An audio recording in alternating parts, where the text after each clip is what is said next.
Hello guys, hello. This is for Aries. Aries, welcome dito sa aking channel, Kapalaran 888. Welcome. Alamin natin kung anong messages, vibration, gabay, energy para sa lahat ng Aries. Okay Aries, tingnan mo. Sinasabi ng bara sa'yo dito na ikaw ay dumaan sa isang napakalungkot na stage or estado ng buhay mo. So, maybe this one is 9 months from now or maybe 10 months from now. So, kung kailan man siya nangyari, this is the past. Sorry.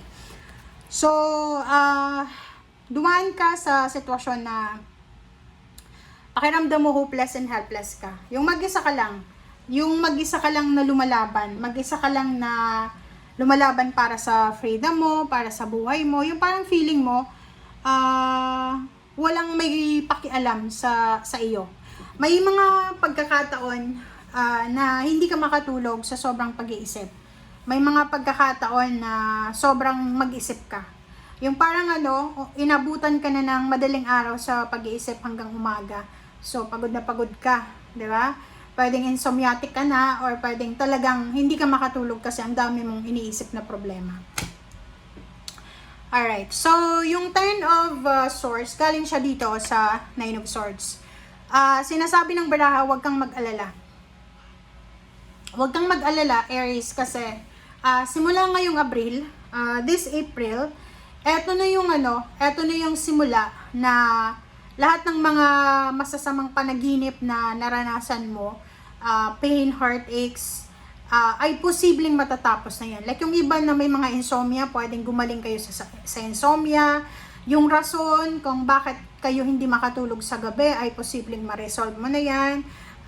Yung problema mo ay posibleng matapos na. So there's ending and new beginning. So tapos na yung mga hindi maganda, negative na sitwasyon sa buhay mo. Yung pain and heartaches. Okay? You are recovering.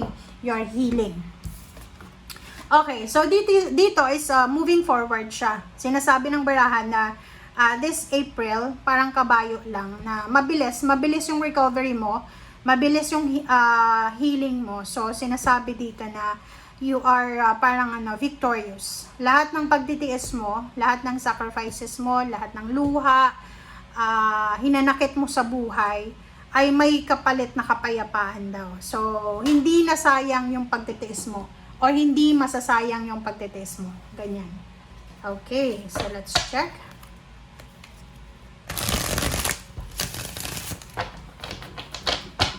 Alright. Okay, the Lovers.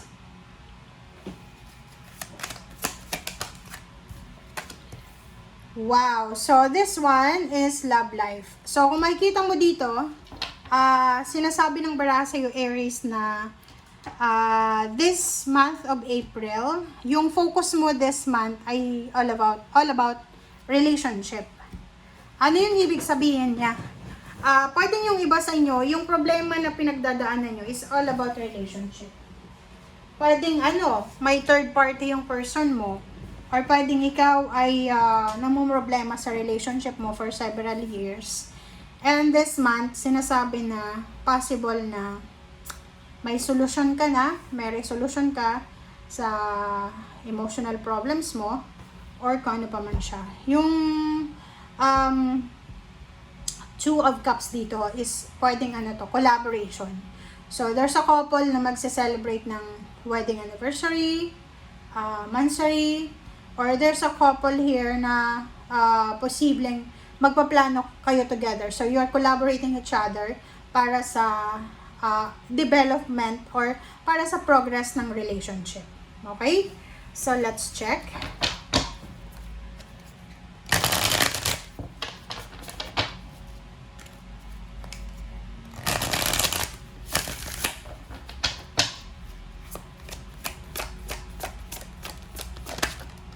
Okay. Eight of Raphael. So, yung 8 of Raphael natin dito, sinasabi na there is something better waiting for you.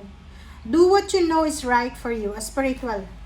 Okay, so dito sa barahang to, lalo kung nasa 9 of Swords ka pa until now, love life. Pwedeng pakiramdam mo, doon sa mga niloko, tinutime ng mga karelasyon, sinasabi ng barahan, maybe nag-break kayo or maybe nagkahiwalay kayo. So, dito sinasabi ng barahan na huwag kang masyadong mag-alala na baka iniisip mo na kawawa ka kasi mag-isa ka na lang, iniwanan ka. Kasi there is something daw na darating na mas better para sa'yo.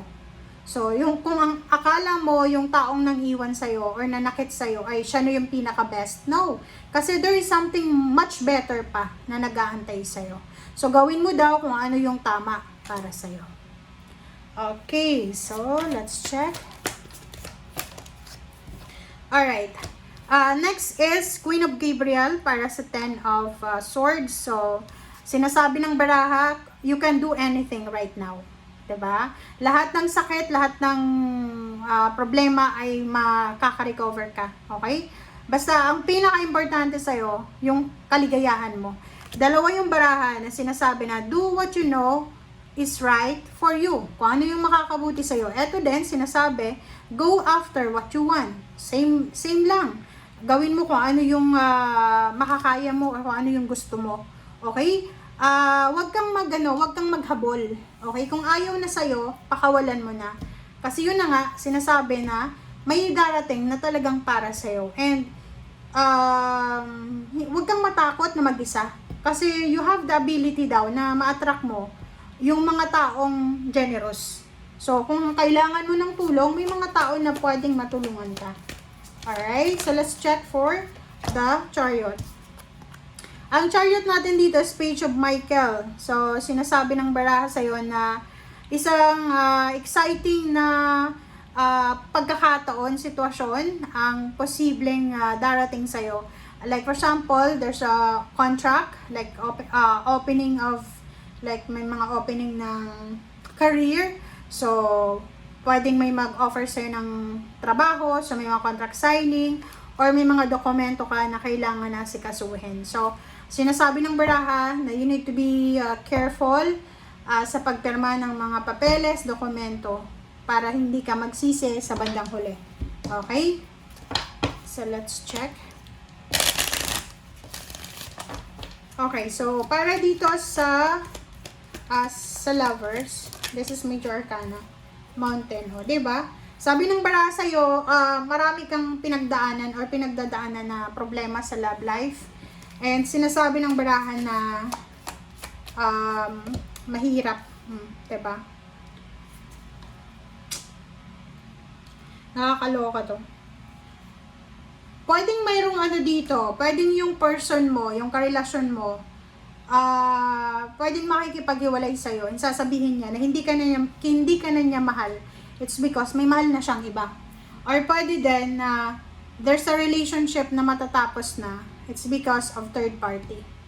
Okay? So, pwedeng yung person mo ay makikipaghiwalay sa'yo, or pwedeng ikaw yung makikipaghiwalay sa kanya. So, tingnan natin. Okay, thank you guys. Bye!